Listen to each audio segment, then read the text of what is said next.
A couple of weeks ago, many of us will have listened to the UK Blessing, a song of blessing prayed over the nation based on Numbers chapter 6 and put together by worship leaders in their own homes across the country. It was beautiful and powerful. It moved people in their spirits to come under God's very own words of blessing. And it gave expression to the longing that we have for our nation to come into that blessing. Let me read to you the verses from Numbers chapter 6, verse 22 to 27.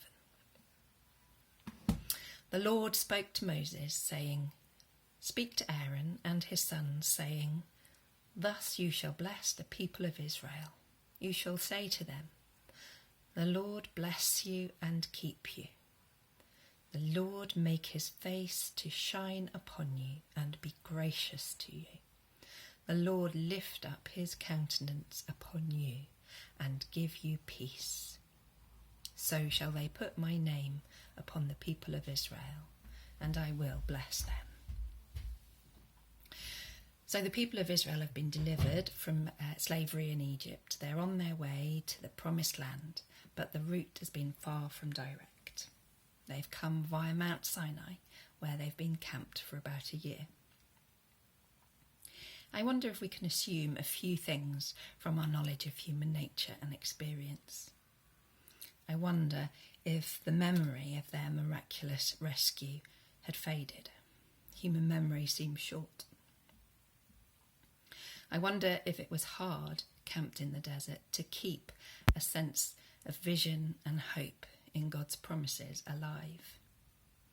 I wonder if day-to-day drudgery and uncertainty for the future was foremost in their minds, rather than the privilege of being a chosen people, treasured possession of the one true God.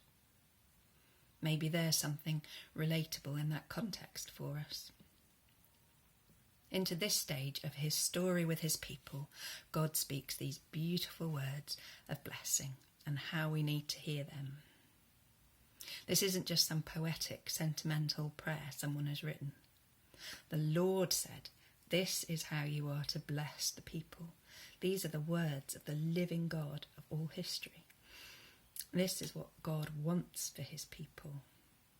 This is a reassurance of his intention towards people.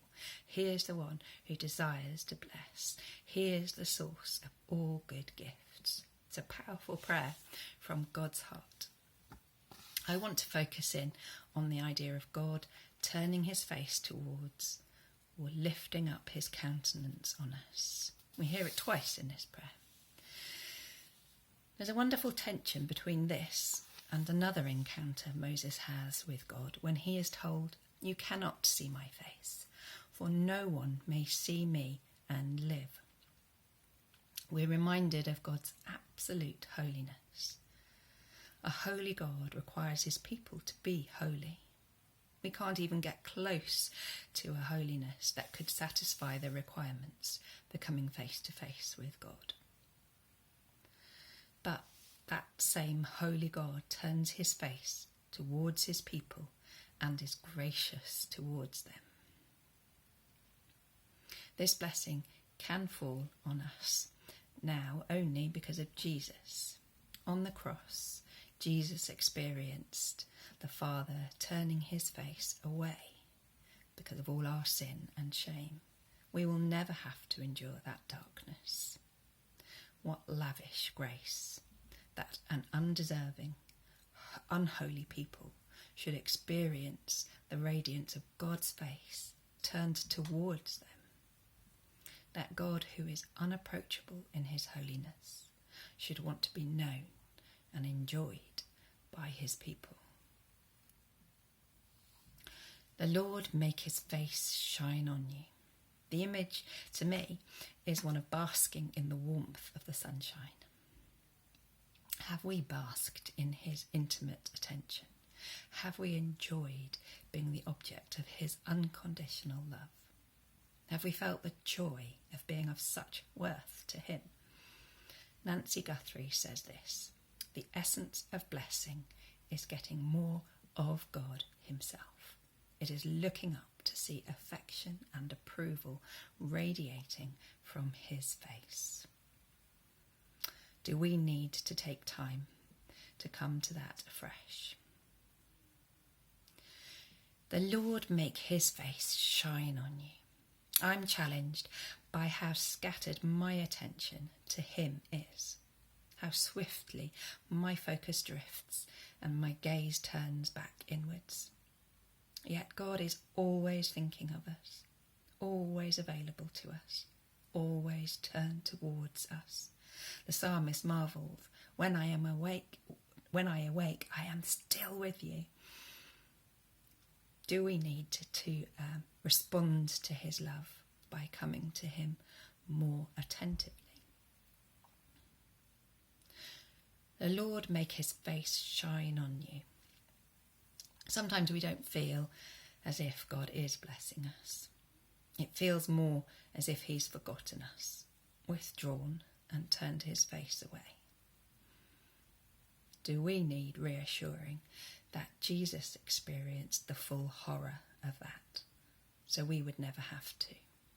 We can be confident that God will never ignore us or abandon us. His face is always turned towards us, even when we can't see him. The Lord make his face shine on you. With his face shining on us and his countenance lifted up on us. And when we are open to him, then we can be sure that God is changing us, just maybe not in a way that we can see yet. Is he growing some spiritual character or gift in us? Perhaps endurance or gratitude?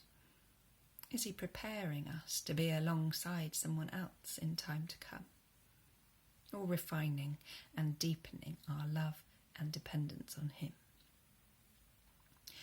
Do we need to remember that with his face shining on us, we are being changed into his likeness, restored into the reflectors of his glory that we were made to be?